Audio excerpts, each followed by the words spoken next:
Hi friends, അസ്സലാമു അലൈക്കും. അപ്പോൾ എല്ലാവർക്കും നമ്മളെ പുതിയ വീഡിയോയിലേക്ക് സ്വാഗതം. അപ്പോൾ എന്തൊക്കെ എല്ലാവരും വിശേഷം? സുഖമാണെന്ന് വിചാരിക്കണം കേട്ടോ. അപ്പോൾ നമ്മൾ ഇന്നത്തെ ഒരു ദിവസത്തെ കാര്യങ്ങളൊക്കെ ആയിട്ടാണ് വന്നിട്ടുള്ളത് കേട്ടോ. രാവിലെ അപ്പമായിരുന്നു കടി, പിന്നെ തലേ ദിവസത്തെ കുറച്ച് മീൻകറി ഉണ്ടായിരുന്നു, ഉള്ളിയും തക്കാളിയും കൂടി റോസ്റ്റാക്കിയതും ഉണ്ടായിരുന്നു കേട്ടോ. അതൊക്കെ എടുത്ത് കഴിഞ്ഞ് പിന്നെ ഉച്ചക്കിന് ചീരക്കറി ഉണ്ടാക്കുകയാണ്. അപ്പോൾ കുറച്ച് നമ്മൾ ഇവിടെ ഒരു 2 തൈ ഉണ്ടായിരുന്നു കേട്ടോ ചീരൻ്റെ. അപ്പോൾ അതിന്മേൽ കുറച്ച് ഇലയൊക്കെ കിട്ടി, അതൊന്ന് താളിച്ചാന്ന് കരുതിക്കുകയാണ്. അപ്പോൾ നമ്മൾ ഉള്ളിയൊന്ന് തൂമിച്ചിക്കുകയാണ്. ചെറിയ ഉള്ളിയും പച്ചമുളകും പാടെ വെളിച്ചെണ്ണയിൽ തൂമിച്ചിട്ട് കഞ്ഞിൻ്റെ വെള്ളം ഒഴിച്ചിട്ട് അതിക്ക് ചീരൻ്റെ ഇല ഇട്ടെടുത്തിക്കുകയാണ്. പിന്നെ ഉപ്പിട്ട് അങ്ങനെയാണ് വേവിച്ചിക്കുകയാണ് കേട്ടോ. ഇന്നൊരു മടി പിടിച്ച ദിവസമായിരുന്നു. അത് കാരണം മീൻ വണ്ടി വന്നപ്പോൾ മീനും വാങ്ങിയില്ല, പച്ചക്കറിയൊന്നും വാങ്ങിച്ചും ചെയ്തില്ല. അങ്ങനെ ഇരിക്കുകയായിരുന്നു. അതിൽ പിന്നെ ഇനിയിപ്പോൾ എന്തെങ്കിലും ഒന്നും ഉണ്ടാക്കണ്ടേന്ന് കരുതിയിട്ട് തൊടുവൊക്കെ ഇറങ്ങി നോക്കി. അപ്പോൾ കുറച്ച് ചീരൻ്റെ ഇല കിട്ടി, അത് മതിയല്ലപ്പോൾ ഒരു താളിപ്പിനെന്ന് കരുതിയിട്ട് അതാണ് താളിച്ചും ചെയ്തു. പിന്നെ കോഴിമുട്ട ഉണ്ട്, അപ്പോൾ അത് ആംപ്ലേറ്റ് അടിച്ചാന്ന് കരുതിയിട്ടോ. അതിൽ പിന്നെ ആംപ്ലേറ്റ് ഒന്നല്ല ഉണ്ടാക്കിയത്, പിന്നെ മുട്ട കൊണ്ട് ഒരു വരട്ടുണ്ടാക്കാൻ വിചാരിച്ചു.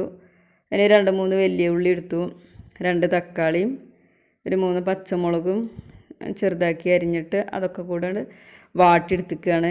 പിന്നെ എനിക്ക് മഞ്ഞൾപ്പൊടിയും പിന്നെ മല്ലിപ്പൊടിയും ഗരം മസാലപ്പൊടിയൊക്കെ ഇട്ട് കൊടുത്തു. അങ്ങനെ പിന്നെ ഒരു 4 കോഴിമുട്ട എടുത്തിട്ട് ഉടച്ചിട്ട് അതിക്ക് ഒഴിച്ചു കൊടുത്തു കേട്ടോ.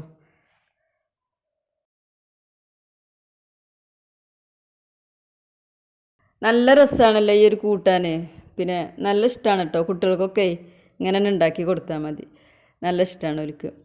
അപ്പോൾ അത് കോഴിമുട്ടയൊക്കെ ഒഴിച്ചു കൊടുത്തിട്ട് നല്ലോണം ഇളക്കിയിട്ട് വേവിച്ചെടുക്കുക. അപ്പോൾ അത് റെഡി ആയിട്ടോ. പിന്നെ കുറച്ച് സോയാബീൻ വെള്ളത്തിലിട്ടിന്ന് രാവിലെ. അത് പിന്നെ എന്തുണ്ടെങ്കിലും അസ്ലുവിന് അത് വേണം. അപ്പോൾ അതെന്നും ഉണ്ടാക്കണേ തന്നെയാണ്. അപ്പോൾ അത് പിന്നെ പൊരിച്ചിടണം കേട്ടോ ഓൾക്ക് ഇഷ്ടം, കൂടുതലിഷ്ടം പൊരിച്ചിടതാണ്. അപ്പോൾ ഞാൻ ഇന്ന് പൊരിച്ചു കൊടുക്കുകയാണ്. അപ്പോൾ അതിക്ക് കുറച്ച് കുരുമുളക് പൊടിയും മഞ്ഞൾപ്പൊടിയും പിന്നെ ചിക്കൻ മസാലയും കൂടി ഇട്ടിട്ട് ആവശ്യത്തിന് ഉപ്പും കൂടി ഇട്ട് കൊടുത്തിട്ട് അതങ്ങോട്ട് മിക്സ് ചെയ്ത് വെച്ചിട്ട് കുറച്ച് നേരം അവിടെ ഇരുന്ന് പിന്നെ അങ്ങനെ പൊരിച്ചെടുക്കുകയാണ് കേട്ടോ. അപ്പോൾ ഞാൻ എണ്ണയ്ക്ക് കറിവേപ്പിലയും പിന്നെ ഒരു 2-3 വെളുത്തുള്ളി അല്ലിയും കൂടിയും ഇട്ട് കൊടുത്തിക്കുകയാണ്.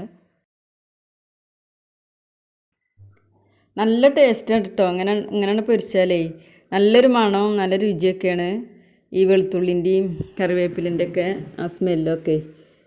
അങ്ങനെ നമ്മൾ രണ്ടാമത്തെയും ഇട്ട് കൊടുത്തിക്കുകയാണ്. ഫസ്റ്റ് ഇതാണ് കോരിയെടുത്തിട്ടേ ബാക്കിയുള്ളതും കൂടിയൊക്കെ ഇട്ട് കൊടുത്ത് പൊരിച്ചെടുക്കുകയാണ്.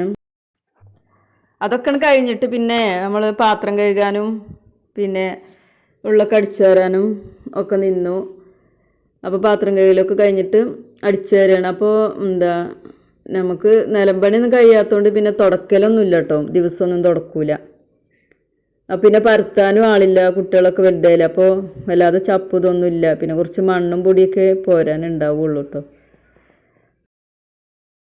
അങ്ങനെ അടിച്ചുവാരലും പാത്രം കഴുകലൊക്കെ കഴിഞ്ഞിട്ടേ ഗ്യാസും തിണ്ടൊക്കെ ഒന്ന് തുടച്ചിട്ടിക്കുകയാണ്. അപ്പോൾ ഇതിമേ ഞാൻ ഷീറ്റ് ഒട്ടിച്ചിക്കുകയാണ് കേട്ടോ, ടൈൽസ് ഒന്നും ഇട്ടിട്ടില്ല. അങ്ങനെ ഇപ്പോൾ തിരുമ്പാണ്. അപ്പോൾ മെഷീനിലിട്ടിട്ടാണ് തിരുമ്പൽ. ഇത് നമുക്ക് ഊരവേദനയൊക്കെ ആയപ്പോൾ മെഷീനൊക്കെ വാങ്ങിയതാണ് കേട്ടോ. അങ്ങനെ അതിലിട്ടൊക്കെ തിരുമ്പാണ്. ഒക്കെ കഴിഞ്ഞ് പിന്നെ തിരുമ്പലും കുളിയൊക്കെ കഴിഞ്ഞ് ചോറ് വെച്ചാൽ ഒരുക്കത്തിലാണ് കേട്ടോ. പിന്നത്തെ പരിപാടി വീഡിയോ എഡിറ്റ് ചെയ്യലും അതിൻ്റെ പണികളൊക്കെയാണ് കേട്ടോ. അപ്പോൾ ആദ്യമൊക്കെ എന്ന് പറഞ്ഞാൽ തൈറോയ്ഡ് ഉണ്ടായിട്ട് ഭയങ്കര ക്ഷീണമായിരുന്നു കേട്ടോ. അപ്പോൾ കടക്ക് തന്നെക്കാരം ഒന്നിനും വെയിച്ചിരുന്നില്ല. അപ്പോൾ പിന്നെ അങ്ങനെ കടക്കലില്ല, പകലൊന്നും കടക്കലും ഉറങ്ങലൊന്നും ഇല്ല കേട്ടോ. പിന്നെ അതുകൊണ്ട് എനിക്ക് ദിവസം വീഡിയോ ഇടാൻ കഴിയുന്നുണ്ട് കേട്ടോ, മറ്റേത് അങ്ങനെ ഇട്ടിരുന്നില്ല. വീഡിയോ അപ്ലോഡ് ആവാൻ വേണ്ടിയിട്ട് ഞാൻ മോള് സിറ്റൗട്ടിൽ ഇരുന്നിക്കുകയാണ്. താഴത്ത് റേഞ്ച് കുറവാണേ, അപ്പോൾ എത്ര നേരം ആയാലും അപ്ലോഡ് ആയതിന് കിട്ടൂല. അപ്പം ഞാൻ മോള് കയറിയിരിക്കലാണ്. അപ്പോൾ പെട്ടെന്നുണ്ട്. പിന്നെ നമുക്ക് 4 മണി ചായൻ്റെ പതിവൊന്നുമില്ല കേട്ടോ. ആ ശീലമൊക്കെ ഇപ്പോൾ നിർത്തിയേക്കണ്, പ്രകൃതി ചികിത്സക്കൊക്കെ പോയിട്ടേ. പിന്നെ എന്തെങ്കിലും 4 മണിക്കടി ഉണ്ടാക്കലോ അതൊന്നും പതിവില്ല ഇപ്പോൾ. അപ്പോൾ നമ്മൾ വീഡിയോ നിങ്ങൾക്ക് ഇഷ്ടപ്പെട്ടാൽ ലൈക്ക് ചെയ്യാനും ഷെയർ ചെയ്യാനും സബ്സ്ക്രൈബ് ചെയ്യാനും ഒന്നും മറക്കരുത് കേട്ടോ. ആദ്യമായിട്ട് കാണണവരും സബ്സ്ക്രൈബ് ചെയ്യാതെ കാണണവരും ഒന്ന് സബ്സ്ക്രൈബ് ചെയ്തിട്ട് ഒന്ന് സപ്പോർട്ട് ചെയ്യണം കേട്ടോ. നിങ്ങളൊക്കെ സപ്പോർട്ടാണ് എൻ്റെ വിജയം. അപ്പോൾ നിങ്ങൾക്ക് എൻ്റെ വീഡിയോ ഇഷ്ടപ്പെട്ടിട്ടുണ്ടെങ്കിൽ ലൈക്ക് ചെയ്യാൻ മറക്കണ്ട. ഇൻഷാ അല്ലാഹ് ഞാൻ പുതിയൊരു വീഡിയോ ആയിട്ട് വീണ്ടും വരുന്നുണ്ട്. അസ്സലാമു അലൈക്കും.